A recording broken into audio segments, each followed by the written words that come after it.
Hey kids, do you like pro wrestling? Well, we like pro wrestling too. This is Shake Them Ropes 8-year anniversary.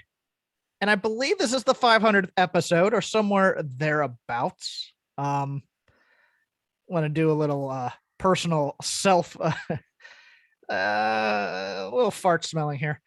First of all, anybody who's been here since episode 1 or 2 or the early episodes, thank you so very much. It's I didn't realize it had been 8 years. It feels still like 4 to me, but yes, it's been 8 years. We debuted on February 6th, 2014. Rob McCarran, this is his baby. I was brought along for the ride, and then I just kind of became the permanent co-host. So as always, thanks to Rob McCarran, and especially because I've actually not thanked him enough, Chris Novembrino, for taking over for Rob when Rob decided he no longer wanted to do this. And you've been here longer than I ever thought you'd be, quite frankly. I thought I would have driven you off by now, personally. You have your weeks, Well, and sometimes I just need to, after the show, go and scream in my closet that is soundproof for a little bit. But wait, you have a soundproof closet and you don't record in it? What the hell's wrong with you? No, I know I do actually have a soundproof closet, and I don't record in it because, frankly, I just stopped thinking it really was making a big difference, and so it started being more about me being comfortable during the shows. I think you could see the ambient noise, really.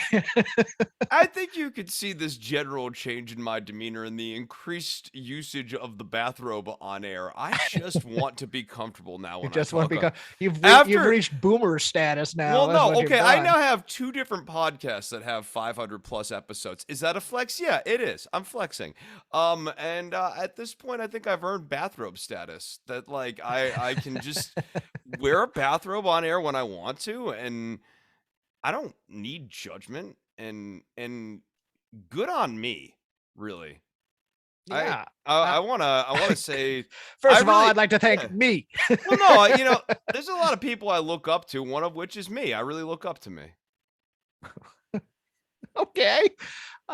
Anybody who came over from the Fightful family when I was over there, thanks to you. Thanks to Voices of Wrestling for putting up with this nonsense for 500, killing the purity of their fan base by having Jokey McJokester here doing his clown show about WWE and domestic wrestling. And want to send a word of encouragement because guys over at the Super J-Cast are a bit down because New Japan's having a rough time, and they're just like, we don't want to do this podcast, but we like each other still. So Joel, Damon, trust me, been there many times, many times when booking was bad.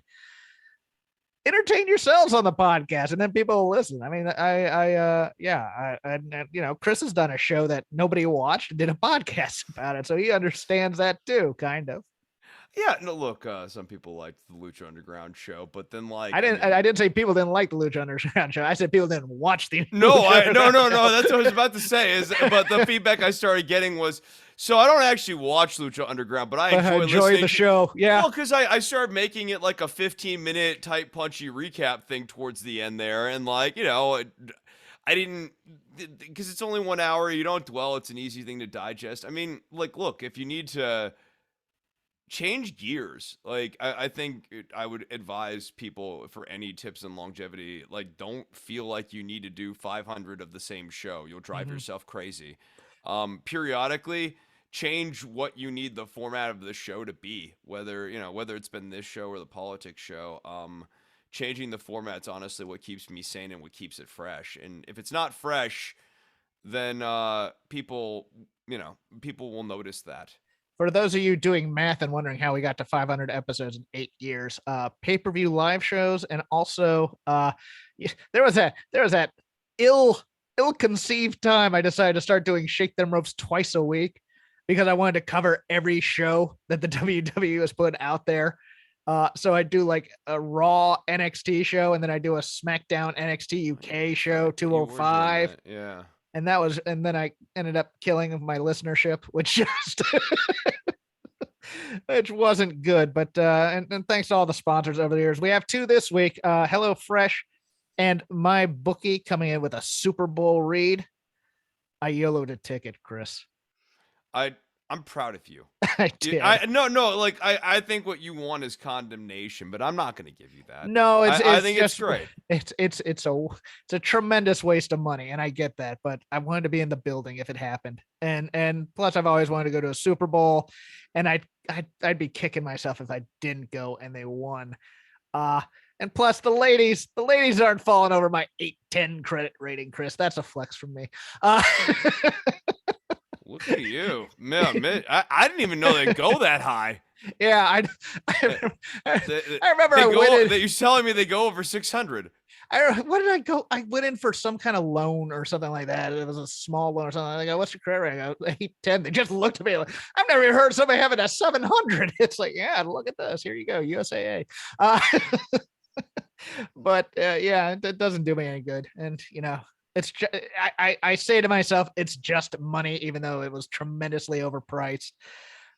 But we're, as my brother texted me, we're all maggot food eventually. It's like, thanks, Chris, appreciate that. No, I think it's great because, like, we were talking before the show, and I said that one of my regrets was that I didn't go and see the Mavericks when they were in the NBA Finals back in 2011 here, and that would have been a lot of fun.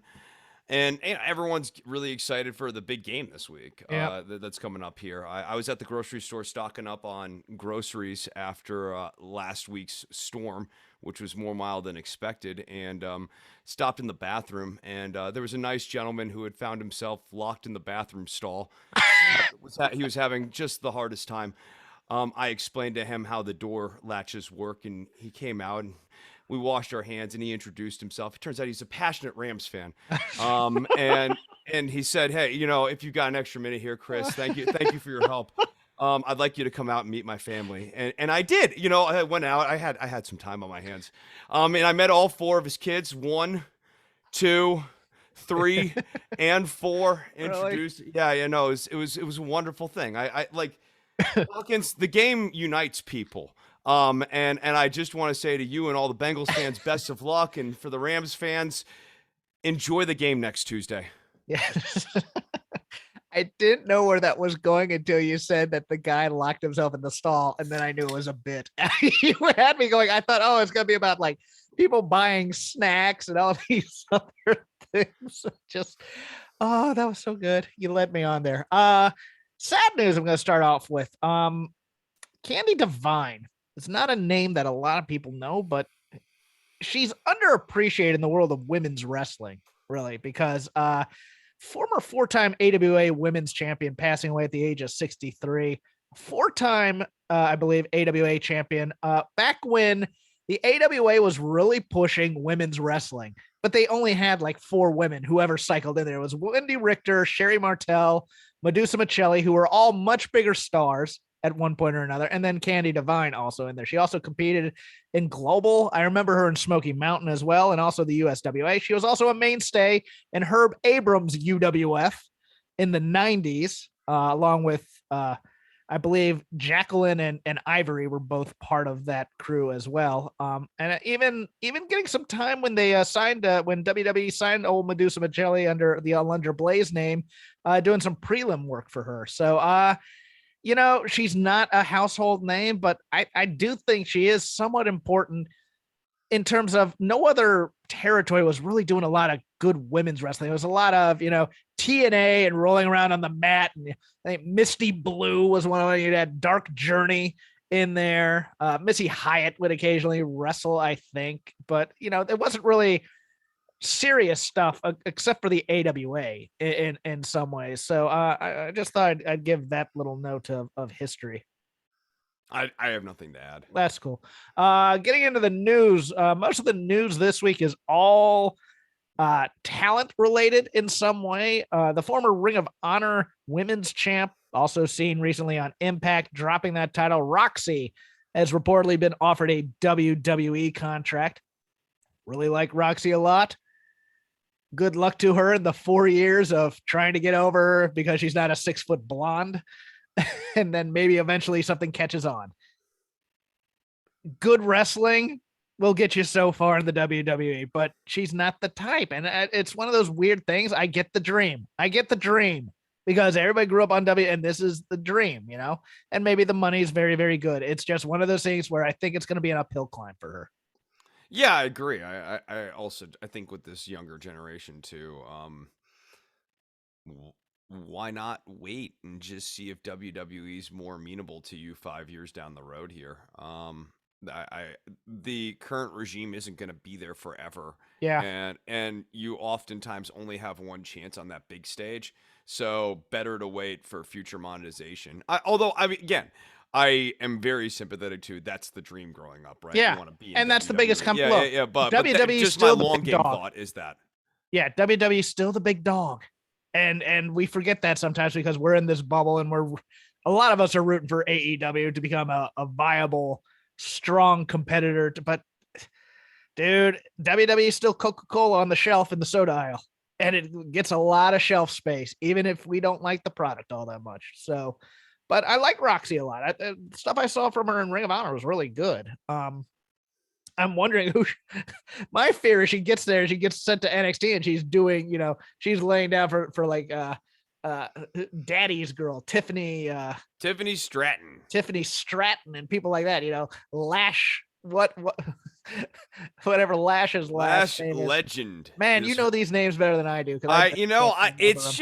I'm passionate about the product. You're passionate about NXT. You and 3 people. Congratulations. No, look, NXT, I love the blue, yellow, green, purple, red chartreuse brand. Because they're fantastic. You're a deadhead. I knew it.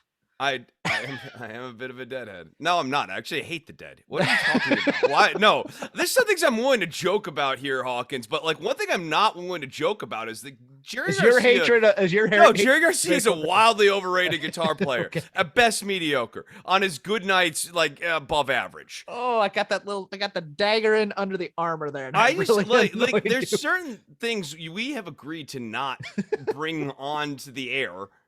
And that was a low blow. Continue your show. No, continue your show. It's fine. Sorry. It's fine. AEW signing three talents this week, as we saw on Dynamite. Actually, 2 signed and then 1 signed after the show.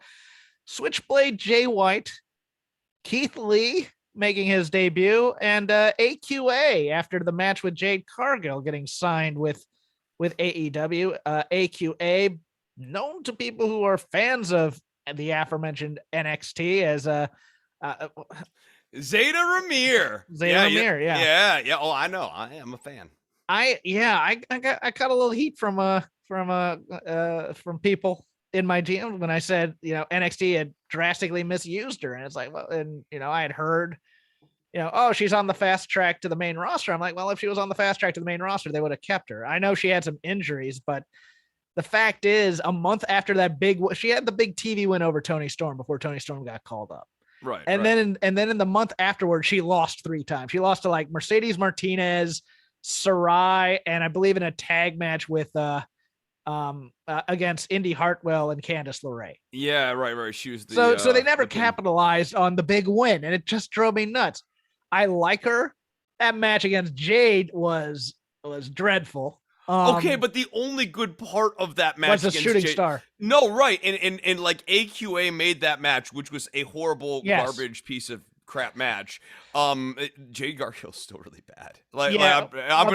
While the referee is just yelling spots at both of them during the entire match. Yeah, I know, I know, but like AQA needs some seasoning. She was trained by Booker T, but she still needs a little bit of seasoning here. I agree on that too, but she was the only thing that made that match passable, which was an otherwise dreadful match. The Jade Cargill standard. Do we want to go into the other 2, or do we want to wait for the Lazy River? What are the other 2? Jay White and Keith Lee. Oh, we can hit them up we'll hit them up in the Lazy Okay, River. cool. And then finally in the news, it's a light news week this week, kids, but just 2 ratings things of notes, because Raw, you can't judge that because it was on a totally different channel. It was on Sci-Fi because the Winter Games in China. which is a ratings flop. Skiing, which is a ratings that skiing flop. looked like such fun, Hawkins. Who among us doesn't dream of skiing out by a nuclear power plant? You know what? Life? You know who doesn't dream of skiing next to a nuclear power plant and not getting a dry run to learn the course before you get to do it? And you're an Olympic athlete. And so you end up falling on all your runs because you don't know the course. This thing's a disaster in a lot of ways. But, I haven't watched any of it either, which I'm disappointed in myself a little, but I'm doing it on principle. But I like to tell myself that too, because sometimes I'm doing something and it's honestly for much more flimsy reasons. You ever do that? You ever do something on flip? But I'm still following it. But then I cover it up by saying I'm doing this on principle. Yeah. And it just makes my position seem much stronger. Actually, I just haven't had time to watch it, to be honest with you, but I do want to watch me some women's hockey and some curling. So, AEW this week up 1,129,000 viewers. In the demo, it was 541,000, a 0.41, the highest total viewership since September 29th. Pretty good sign. The other end of that spectrum, NXT, 400,000 viewers. Chris, can you guess how many in the demo? Well, I want to start by saying there's a lot of disloyalty, obviously, for the red, green, blue chartreuse brand. And I would say in the demo, maybe about 75,000 viewers. You are low, actually. It's about 100,000, but only about 25% of that people watching NXT, the youth-oriented brand, are in the actual demo.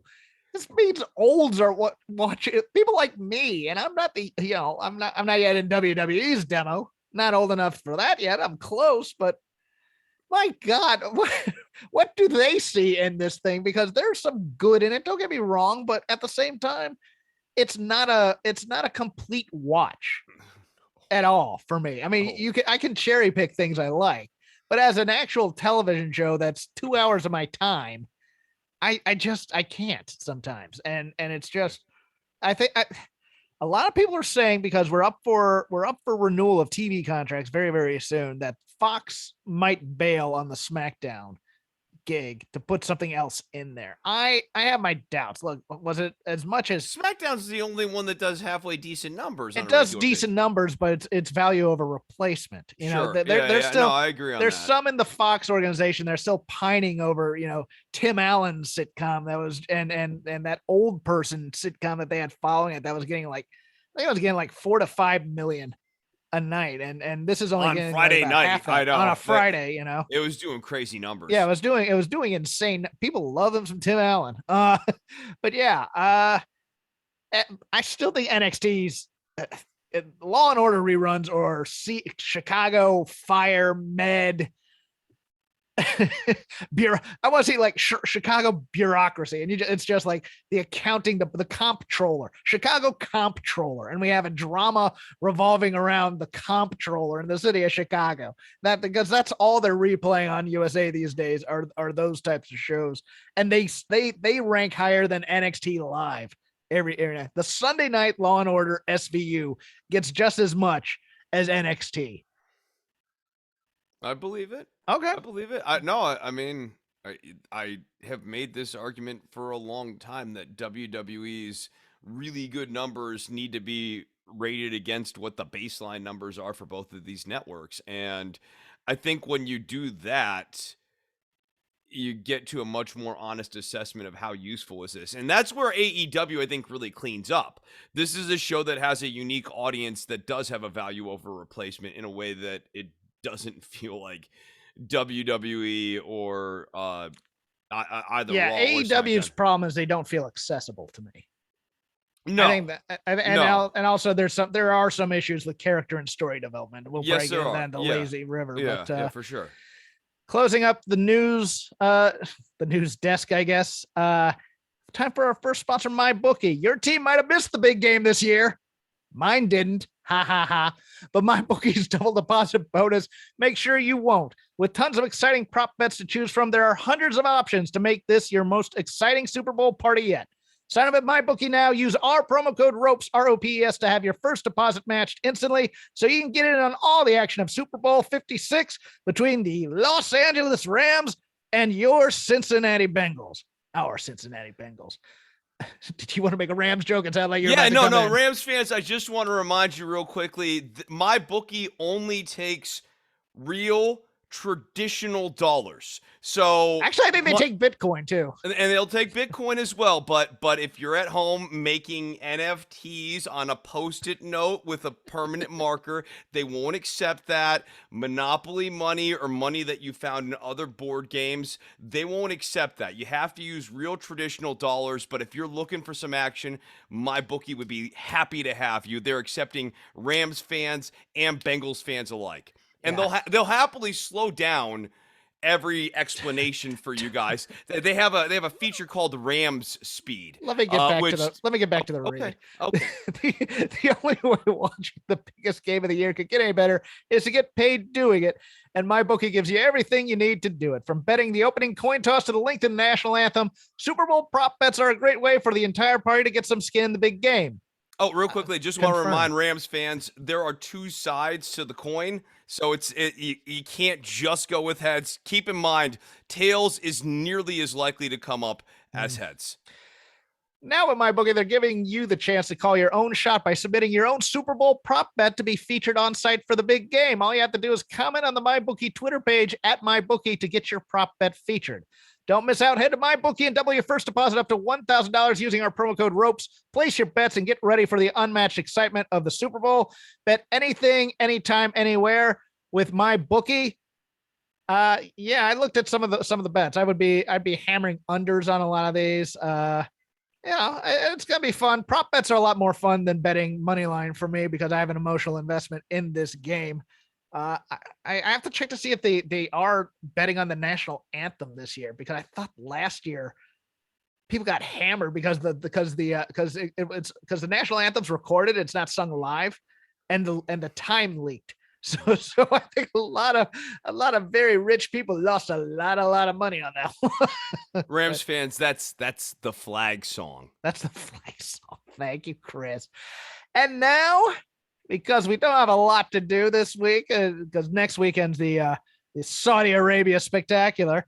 It's the lazy river of wrestling criticism. Anything we watched in the world of professional wrestling from any company we want, I'm going to talk about right now. Probably going to be a little bit more extended than usual because of the lack of news this week. But Chris, the honor is yours, sir. Oh, man. Where to begin? You know what? I'll begin with SmackDown tonight. Okay. Boy, wildly surprised at the quality of work in the Naomi and Charlotte match. By WWE standards, massive over delivery. One of the better matches that they've had, like non-pay-per-view, in a long time on any of the programs that they had. I thought Naomi looked great here. I loved the finish of this match. I thought it, even though it still had that WWE, we do our finishers or whatever, I just thought it was kind of cleverly laid out the way that they got there. Minus the chop block spot didn't look as clean as it could. Yeah. And there was also a little bit, I think, that the pausing there before she did the second hip check or whatever, the Feel the Glow thing. There's a little bit of a shaky part in there, but overall, I mean, I think this is the best main roster Naomi match I've seen, to be honest with you. Oh yeah. That's fair to say. And Charlotte even did some pretty damn good selling, I thought, here. She's never really required to sell all that much unless she's in a match with, your Beckys, your Rondas, your Sashas. I thought she did a good job here. My only issue with this match, number one, as I said before, this is the annual in February Naomi push that's not going to lead to anything, which sucks, because this match alone, if they had just left the finish alone and maybe had Naomi be heartbroken by the entire thing, it would have been like Becky versus Sasha at that one NXT takeover. She would have gotten over, I think, if they had just let it emotionally resonate a bit here and let it breathe a little bit here. But instead we get Sonya, and Sonya's getting the heat with Charlotte. And then all of this all that great work they did to build up Naomi here was then to put shine on Ronda. And we don't need to put shine on Ronda because we already know the match at WrestleMania. We have 2 months to build the match to WrestleMania. And it felt like this could have been done 2 weeks in advance or 2 weeks later or whatever to set up a tag match between Sonya and Charlotte and Naomi and Ronda, because we know that's what that's leading to. But it was just like, I'm watching this and I'm watching the crowd react, and the crowd's buying half of these falls. And they're really, and that's really the mark of a really good match, is when you think there might be a title change when you weren't expecting it. And then they took all that goodwill and then they just gave it to somebody else, pretty much. Yeah, I mean, I think one of the big problems here too is I have a hard time imagining Ronda and Charlotte delivers at the level of Naomi and Charlotte here. So, Ooh, yeah, that's interesting. yeah, I think the Ronda match is gonna have a hard time getting to the level of Naomi's match that she just had here, and so I thought that was a mistake. I don't think the making the save spot really helped baby Ronda too No, much, and if anything, I would have, if we needed to do a save Naomi spot, I would have had Xia Li, the protector, come out and just sort of advance that protector gimmick by running off Charlotte and Sonya Deville, not to set up a match anytime soon or whatever, or actually maybe to set up a match along the way for this Xia Li or for this Ronda Rousey match. But I just wouldn't have had Ronda involved in this finish at all. I don't. But I think they did that as a panic move. I think they're worried that Ronda's not connecting with fans. Maybe, but they definitely did it to get the crowd pop for Ronda, and then people would Yeah. go home happy that they got to see Ronda after Naomi lost. It's just one of those things where, I know I know there's a lot of Twitter accounts that make fun of WWE always wanting the heat, the heat, the heat, the heat. Just the Sonya Charlotte beatdown, I think, would have been enough. If you wanted to do it that way, I still would have just let this linger after the match and see how the crowd reacted to Naomi after that, just so that you have something afterwards. Yeah. It's a shame. She had a really nice match here. I just don't see this going anywhere. I'll stay on SmackDown because there are 2 other things that caught my eye on the show. This report from Fightful Select about the New Day being reunited, or that Vince now wants to reunite them because he misses the magic that's there.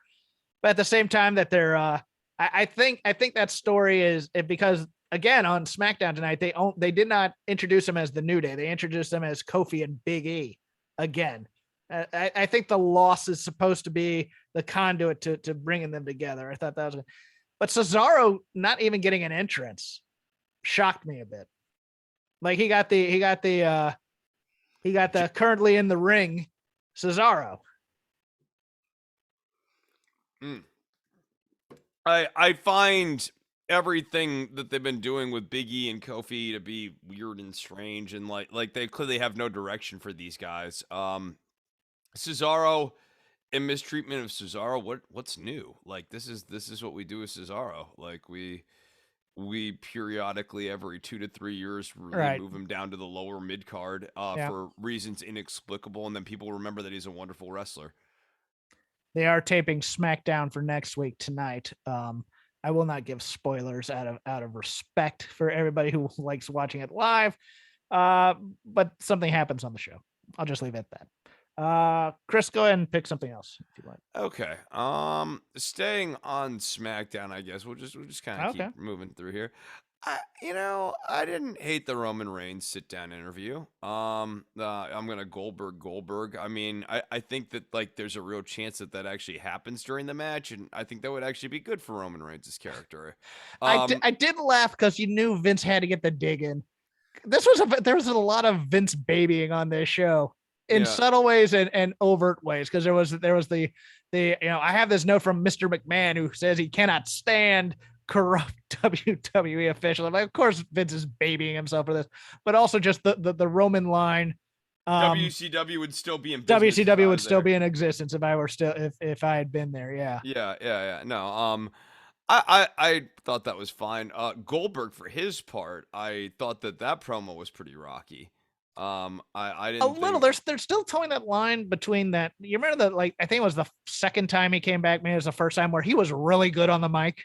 Yeah. And it was almost like we found out Goldberg was entertaining on this run. And now they're kind of now it's like this is the fifth, sixth time we brought him back. Let's give him a new edge or something like that. It's like it's not it's not really working. I mean, I also just think Goldberg at this stage of the game saying you're going to see the old Goldberg, it rings hollow. He doesn't look the same as he did when he came back 5 years ago or 4 years ago now. Right. No, I Yeah. mean he's has to be upper 50s, maybe 60 Yeah, even. yeah. I mean, for a guy his age, he looks Great. incredible. But He I looks don't want incredible. Yeah, yeah. but he's not but this is a member berries federation, and whenever Yeah. they bring somebody old or not old but somebody who used to be there, they have to be at their peak, otherwise it becomes the you know the law of diminishing returns, and they keep doing this. But you know this is mostly for Saudi Arabia, so Yeah, yeah, exactly. I mean, but you know, I thought for what it was, I thought it was fine. That's all I got. okay. I'm thinking about just wrapping up everything WWE/NXT before we get into AEW. Sure, That would I'm be. fine with that. I did watch NXT this week, and I really liked that Grizzled Young Veterans Creed Brothers match Oh, sure, quite a that's bit. fantastic. I what are we gonna do with the Grizzled Young Veterans? Because I think if you brought them up to SmackDown or Raw, they get over getting heat with Zach Gibson talking to the crowd. I do. I think you know that you know if he's running down the Yanks or whatever he's gonna do. I mean, he can get that team heat on the mic as a heel team. I just don't. I don't think they. Number one, they don't like tag teams, but I think they're lost in this version of NXT. Quite frankly. I do too, and it's weird just because like they're not. I mean, they're Well, when they actually, were brought over, that tag team division was fantastic, and you were really looking forward to the ways that they could intermingle in that tag team division. but I mean, this is a real testament to talent really only can get a company so far. Like you had a lot of talented people in that tag team division, and the booking and the in-ring storytelling is just sort of like not there right now. The Creeds continue to be like a really bright spot. I have long been singing the praises of Julius Creed. I think you just see more and more attitude out of that guy every week. I like them, but again, it's one of these things. The wrong Creed brother is the better Creed brother in their eyes. I think the Yes, short, stocky one is they the like one. Brutus. They like They Brutus. like Brutus Although more. what's interesting is that they pinned Brutus and they didn't pin Julius. So I don't know. I remember a couple weeks ago they had Brutus lose and he got pinned by Imperium, and I was like, Yeah, oh, interesting. Julius was in there trying to make the save. Julius is the guy. I like Brutus. Brutus is fine. I like Brutus. Yeah, yeah, Julius is advancing a lot faster to me. I yeah. mean, he has personality. He has good roar spots. I loved the ending of that match where he's just no, I got the pin here, and of course Malcolm Bivens is just fantastic. Yes. He makes the entire package.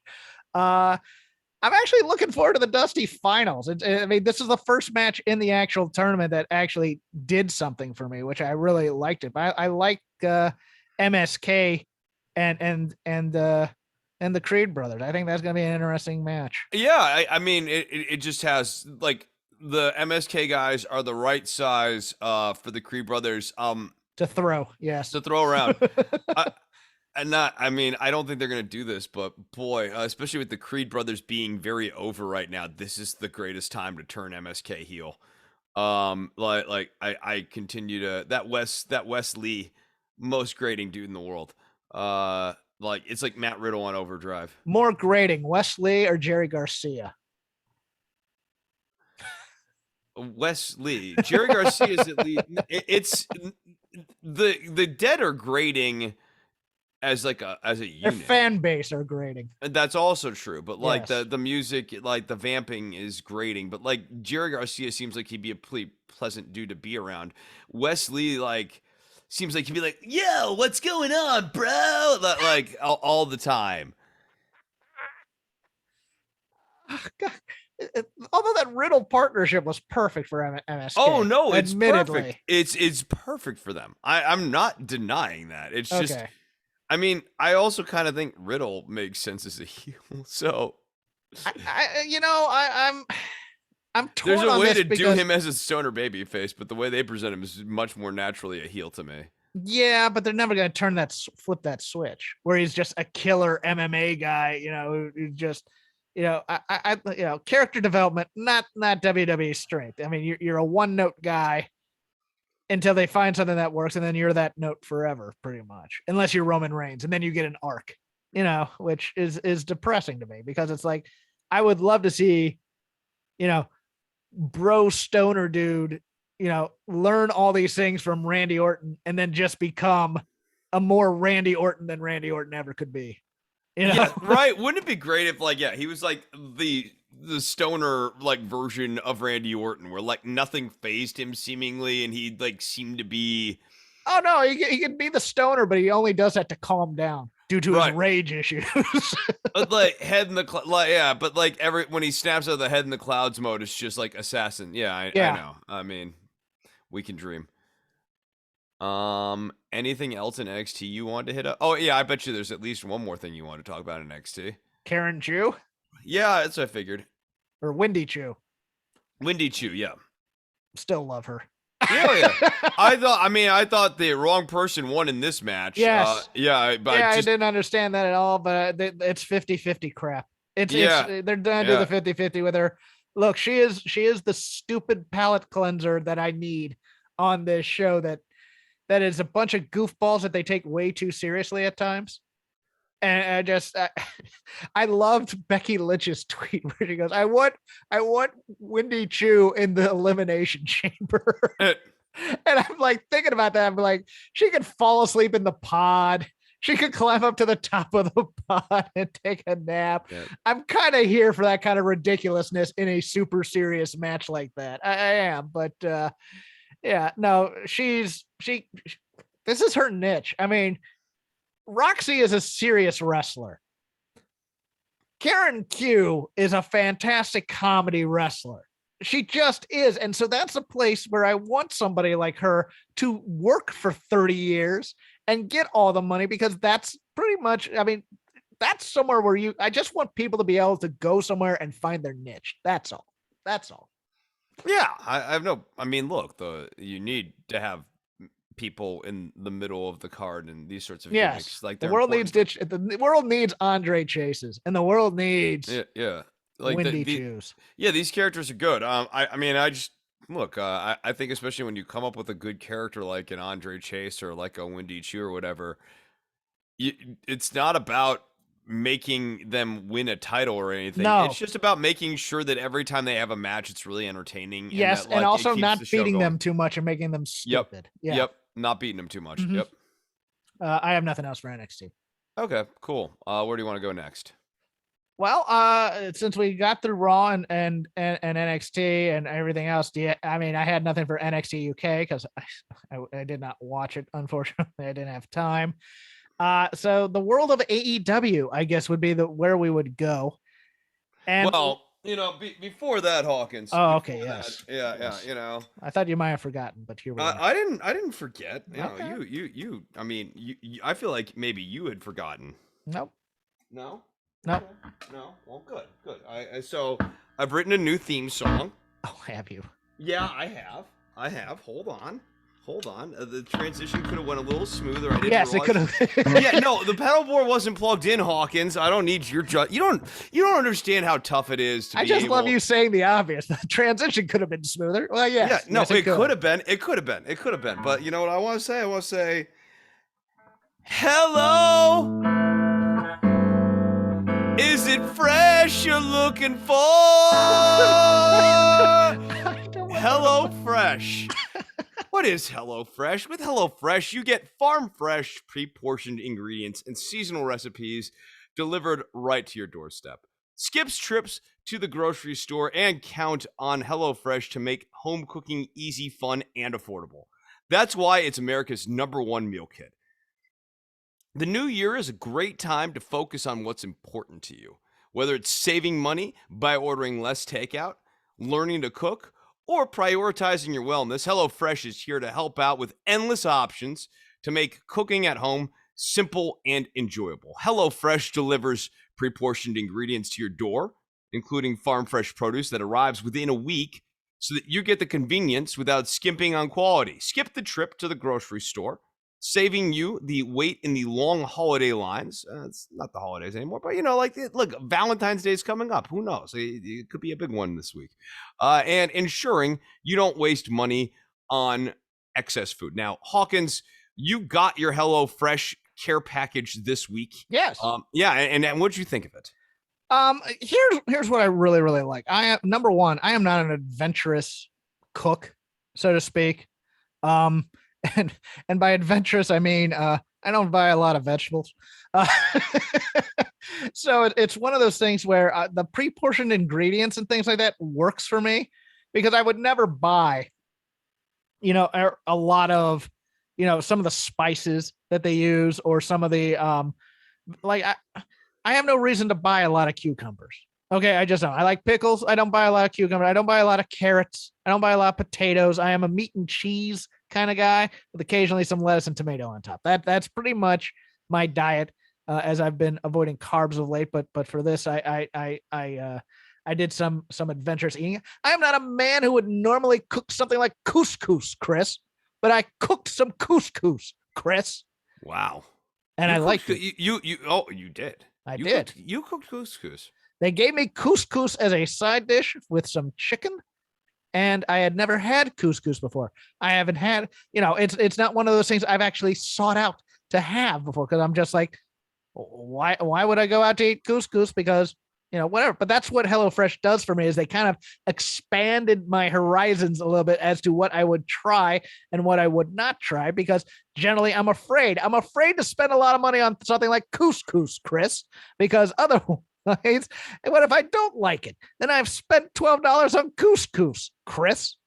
Yeah, no, look, you're trying to save money, not spend money. HelloFresh is 72% cheaper than a restaurant meal of the same quality. And if you're Hawkins and you buy really expensive rice and couscous products, yeah, that's me. Yeah, if you're that kind of guy, this can actually save you even more than that, because again, you have weird consumptive habits where you're paying for, I don't know, what's like gold milled grain or whatever. I don't understand. Look, let me get to the proteins are fantastic. The meats that they have are just absolutely fantastic. Nice. Yeah, no, I see we've got recipes like hibachi sweet soy bavette steak and shrimp, like if you're kind of not into meat too. And they also have white cheddar Wonder Burgers as well. So having those tomorrow. Oh, there you go. All right. Yeah, that was one of the meals they gave me. Yeah. Okay, there you go. So look, if you want to get in on this, you got to go to HelloFresh.com/VOW16. That's VOW16, but I don't want to confuse the Rams fans, so I'm going to spell out the promo code here. VOW, that's the double V, 16. And you'll use that code for up to 16 free meals. That's where the 16 comes from, and 3 free gifts. So make sure to check that out. HelloFresh.com/VOW16. Use that code VOW16 for up to 16 free meals. And that's what I want to say. I just want to say hello. All right. Is it fresh you're looking for? I hope your parents enjoy your HelloFresh. Me too. I love you, Mom. Yes, I may have given. I have Chris's parents' address. It's not his fault. I just get most of my mail over there. Yeah. You want to make sure the packages arrive. Well, maybe they'll fix you dinner on Sunday. It'll be HelloFresh. It'll be great. Right. I haven't heard from them yet on it, but I'm assuming they got it. And we'll see. Yeah. No, I oh, Lionel Richie, what are you doing? I'm going to start in our AEW department with Dynamite, and the very first segment, I am going to celebrate heel celebrations. It is a lost art form, Chris. It is one of those things where, it's one of those things where it's, birthday cake, heel comes out, babyface ruins it. Crowd pops or whatever, but there is something special. And we had this happen when we did our Andy Kaufman, Jerry Lawler retrospective, where and this was a big thing in Memphis, you would have the heels get their moment. And it is such an underappreciated and underutilized plot point in the overarching arc. You know, the Star Wars trilogy would not be as fondly remembered, I think, unless the Empire won that second movie in some ways. You know, you have to let the bad guys occasionally win a battle, because then that makes the good guys winning the war so much more satisfying. And I adored this. I did. The cardboard cutouts. Yeah, it was somewhat of a way to get Wardlow over more and more as a babyface, because he's not respected more. But let's also give some credit to Shawn Spears as their knucklehead flunky in the Pinnacle. Because the irony is they've tried to rebrand Shawn Spears as tough guy. Shawn Spears gave some people advice that funny didn't make money. And he's fantastic at being funny and being a goof and being a disingenuous stooge for people. I thought his facials here were fantastic. His leering next to Justin Roberts, having to read the intro, was fantastic. You know, I liked the Punk part. I liked when Tony Schiavone had to get up and give him the mic, as opposed to Punk just coming out with the mic. I thought that was a nice little touch to that story too. I liked the threatening of a beating with bats, and you know, hey, Wardlow, if you got any brains, you'd leave right now. I thought that was a nice little beat of the story. I just loved this entire opening segment, quite frankly.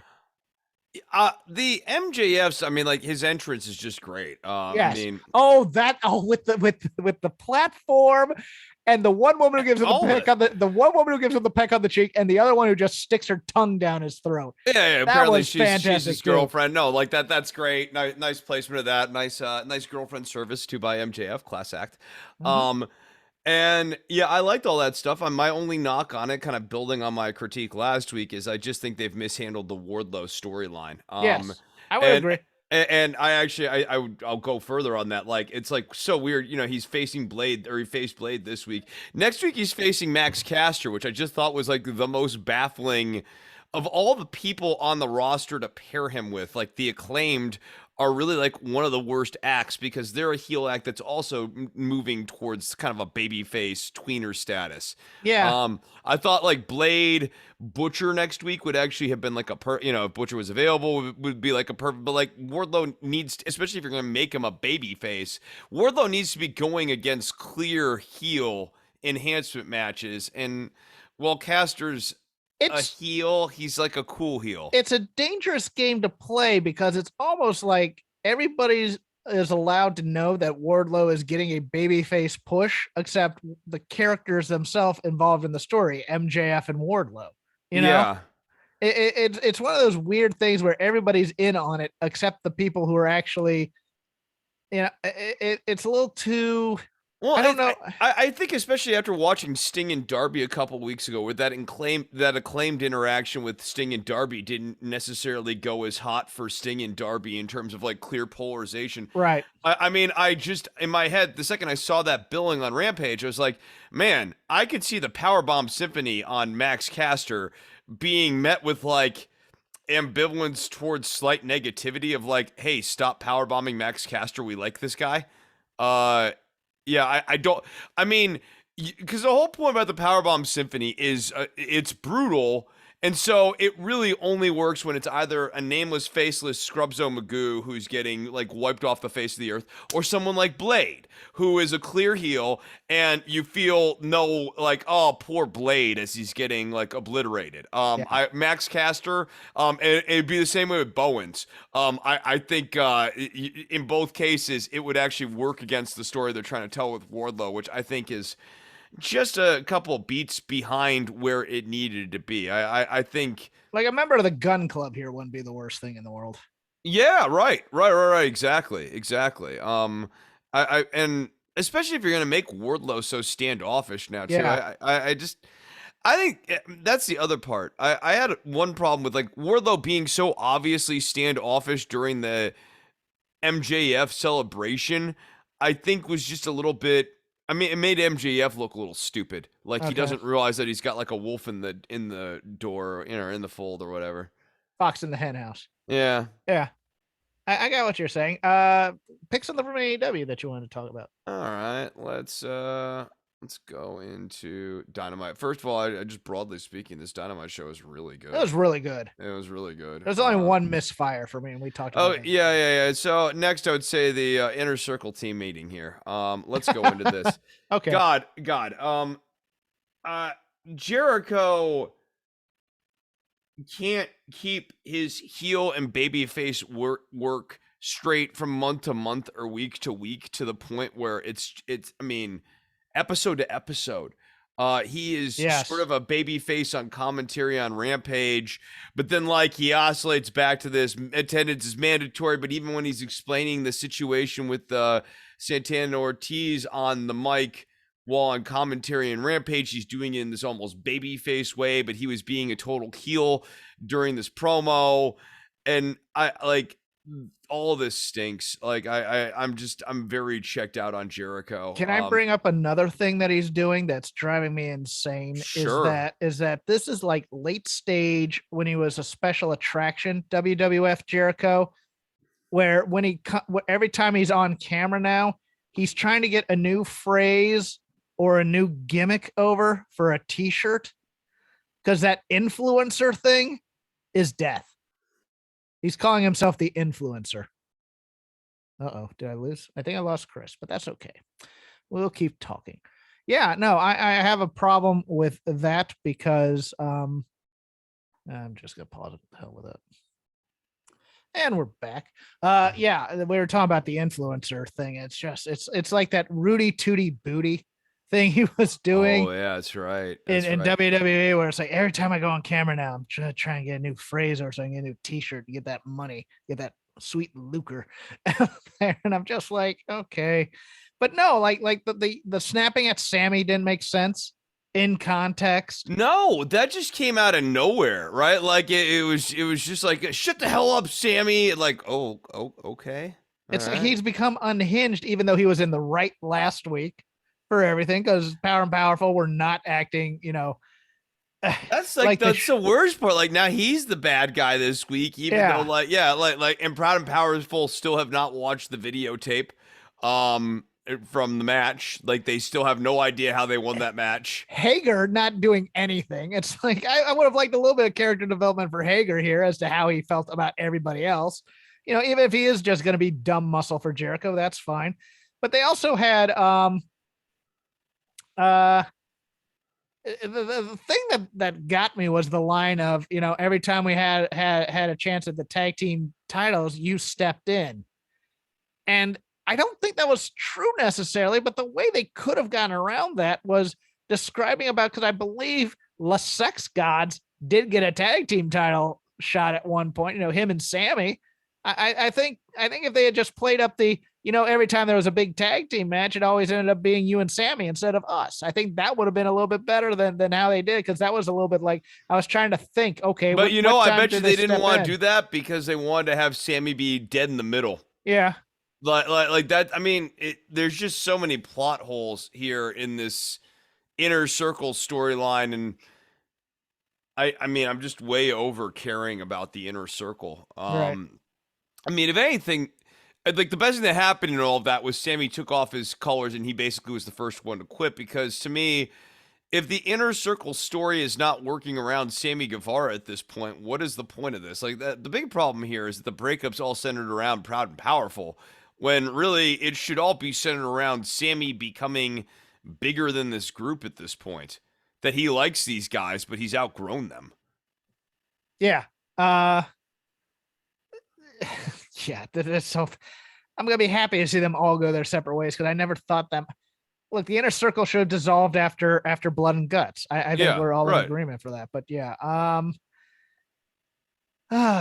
anything else on the Inner Circle you want to talk about? No, I'm done on the Inner Circle. Okay, cool. Let me then wax about the other just fantastic thing on this show, Kazoo Night.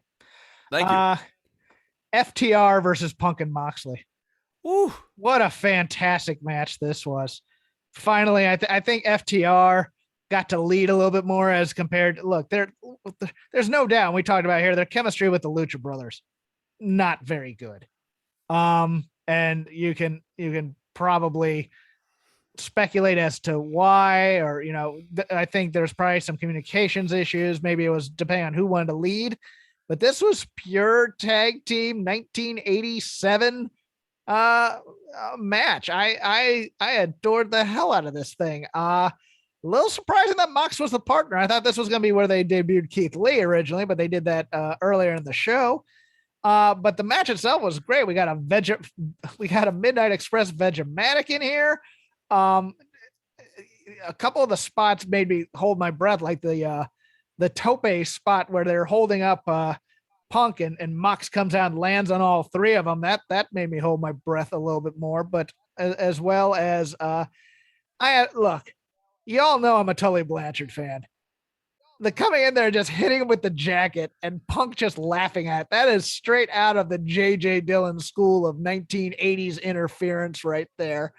And look, he didn't go up smooth for the GTS, but he got up there and he took it and he died, which is the exact thing a manager should do at this point. But man, I absolutely love this match.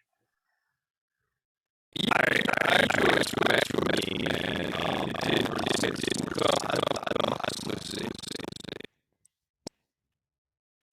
You sound garbled there a bit. Yeah, I just thought that this match didn't overstay its welcome. I thought that Moxley and Punk were like a real great television tag team. It was something new and fresh that we hadn't seen before in the ring, apparently ever, from what I was seeing. And that it felt like when they signed guys like Jon Moxley, Bryan Danielson, CM Punk, these are the moments that I am here for, and these are the moments that I want out of them. And so I found a number of, like what Danielson's been doing. I've not necessarily been like all over. Punk's sort of hit or miss. I think Punk's great, but like I think this MJF program's kind of like, I mean, dude, it's been going on a long time now at this point. Like we sort of ran out of story to tell a minute ago. I get that we still have now this defeat in Chicago to build around, but like the feud itself, it lost steam several weeks ago for me. Despite the good match. What I'm looking for are moments like this. I want Moxley and Punk and Danielson in a faction together. I mean, there are all these guys from the last decade who have, in my opinion, unfinished business because the industry that they were working in WWE, the company they were working for, was not utilizing them to the best of their individual abilities. And I did like I Danielson's enjoyed this match. Danielson's wrap-up promo tonight on Rampage was really good about him wanting a relationship versus a one-night stand. I thought that was clever. Yeah, I liked that too. That was good. Okay. Anything in AEW you want to bring up then? Because I got a few more if you don't. Let's see. We already did Jade Cargill, right? Yes. I mean, is there yeah, we anything talked about her in Jade AQA's Cargill? match. Yeah. And I don't know, the death match.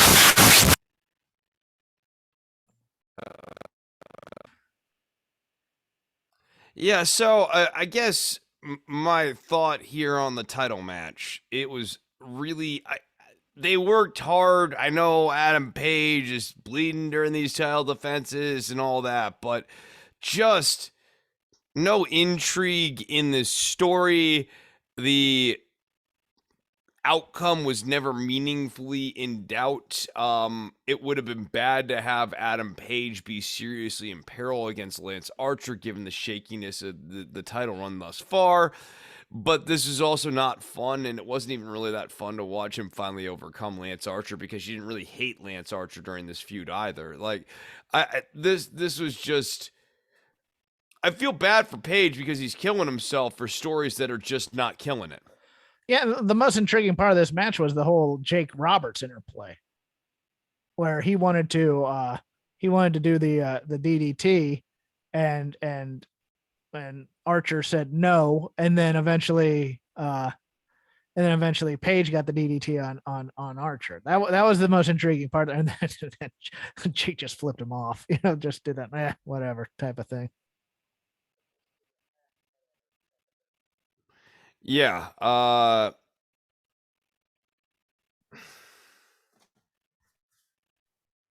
So we had two debuts on AEW. So we had two debuts in AEW this week. Both hyped. One was hyped, and then one was and it was also not delivered as they said it was, because it was going to be Tony Khan's going to make a big announcement, and somebody's going to sign a contract and come through the forbidden door and slam it. And there was none of that, but we did have two debuts. The first of which with Keith Lee. The Keith Lee Isaiah Cassie match, pretty good, I thought. He looks comfortable in AEW, where you watched him in WWE and he looked uncomfortable. But there's always that thing with me, and it's just a personal preference type of thing. Keith Lee's going to get to do what Keith Lee wants to do in AEW, and that's good in some ways.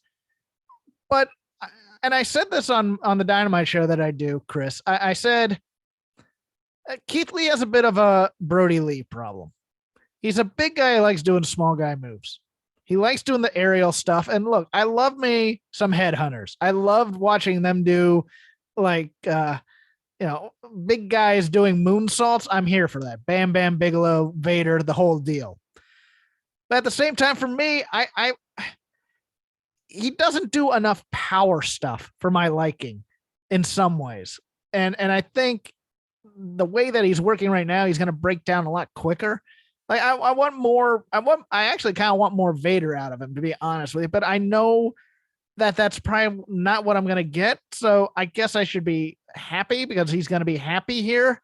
But at the same time, am I off on this in any way? Because I think that what you have in Keith Lee, in my opinion, is like a babyface Vader in its best presentation. And like, this is a guy who, but he's not violent enough to be a Vader. I get you. Let me close the circuit here.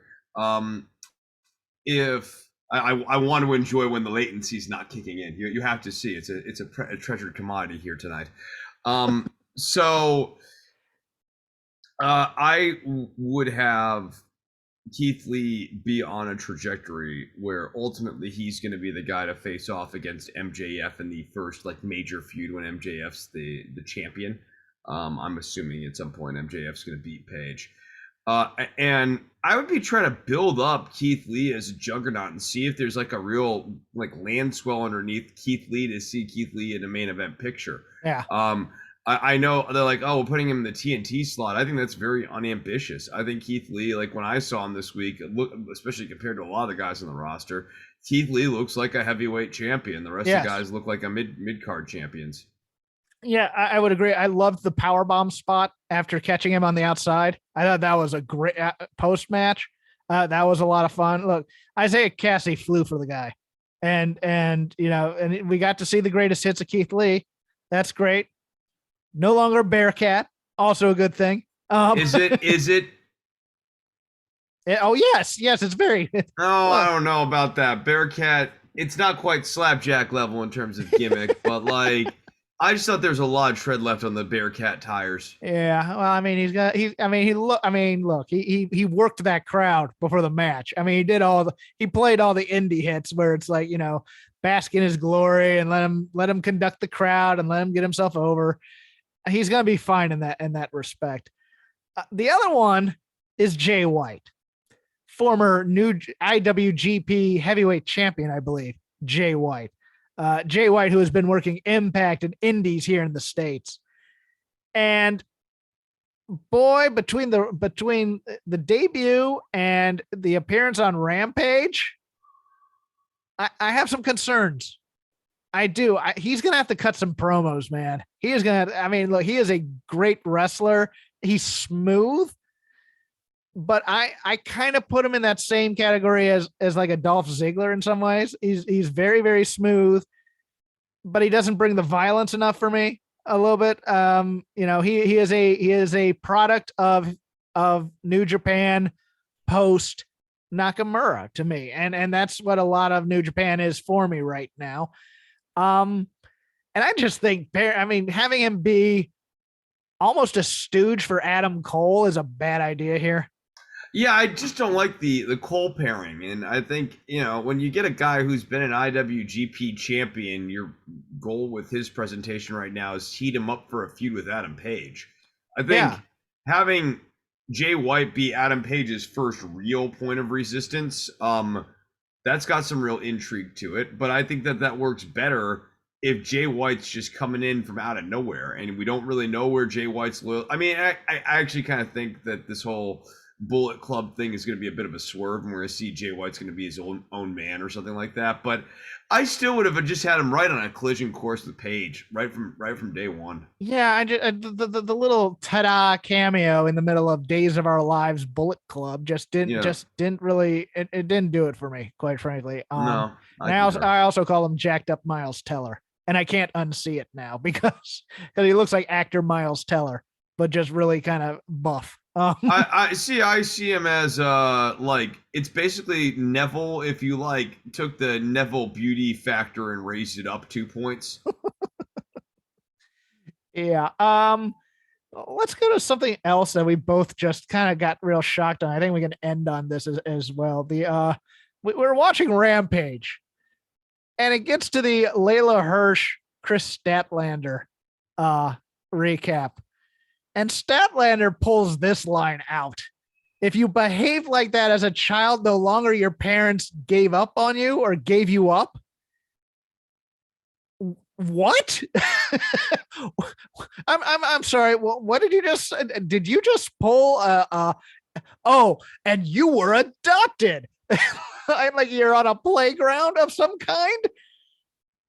This is not something for your whimsical baby face female in your whimsical baby face stable to say in a feud necessarily. There are lines where you can get heat.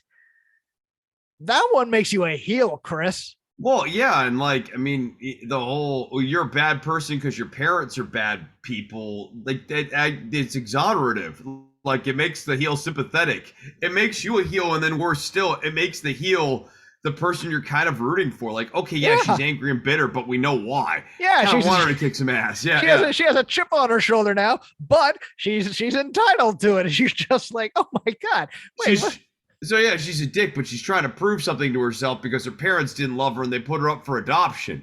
Like it makes Layla Hirsch the baby face. It makes Statlander sort of the heel, and they were already sort of casting against size here. And I mean, like you and I were talking before the show, the best friends. That faction's just quickly turning into like a crappy version of the Addams family, man.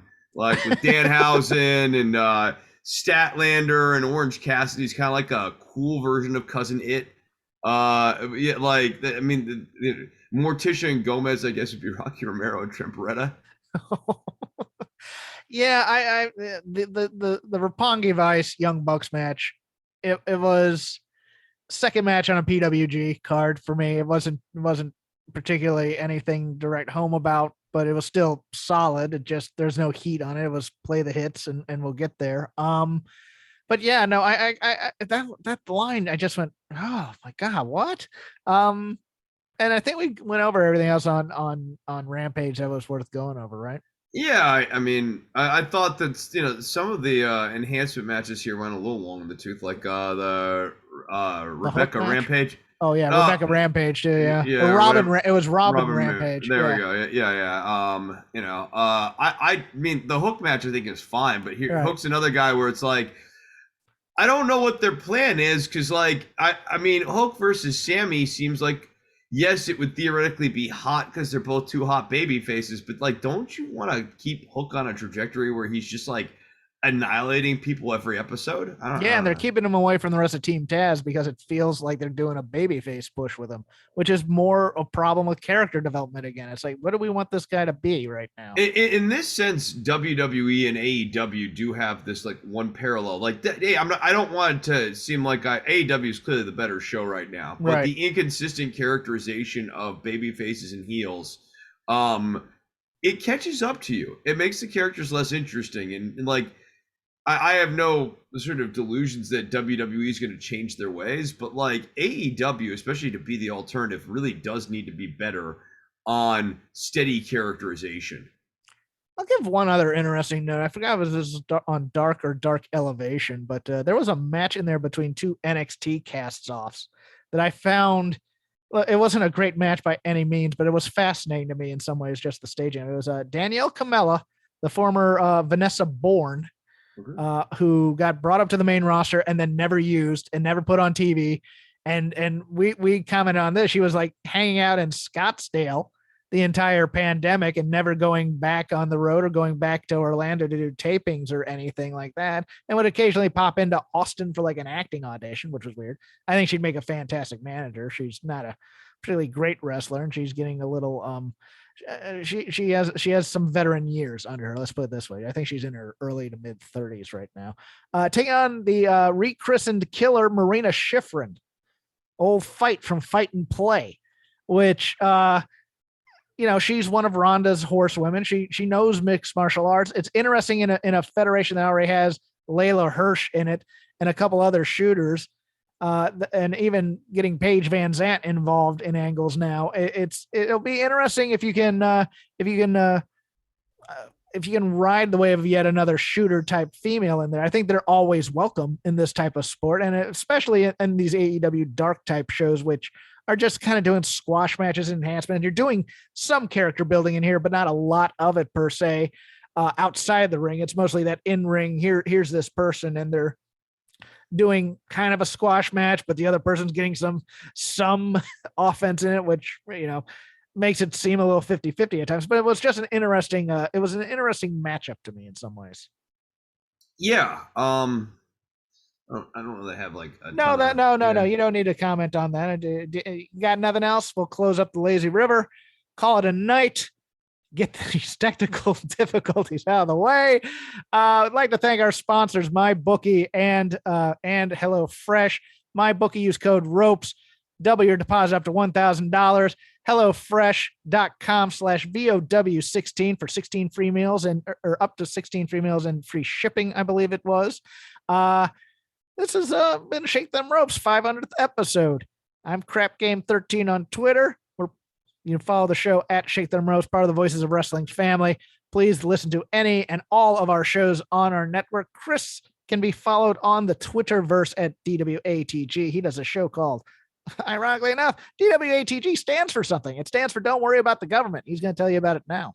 Don't Worry About the Government dropped an episode earlier this week or something, I think. Yeah. Patreon.com/DWATG. I was on Matt Lewis in the News talking Ukraine recently as well. I may get in here at some point this next week and record stuff as the Ukraine situation continues to develop. I'm on that jag right now, so if you want to hear my thoughts on foreign policy stuff, by all means, check out Don't Worry About the Government. Probably sprinkle a little bit of domestic news in here, but we're watching this Russia situation. Here's to 8 more years. You're contracted, Chris. You have to do 8 more okay. years. Okay. I'm okay.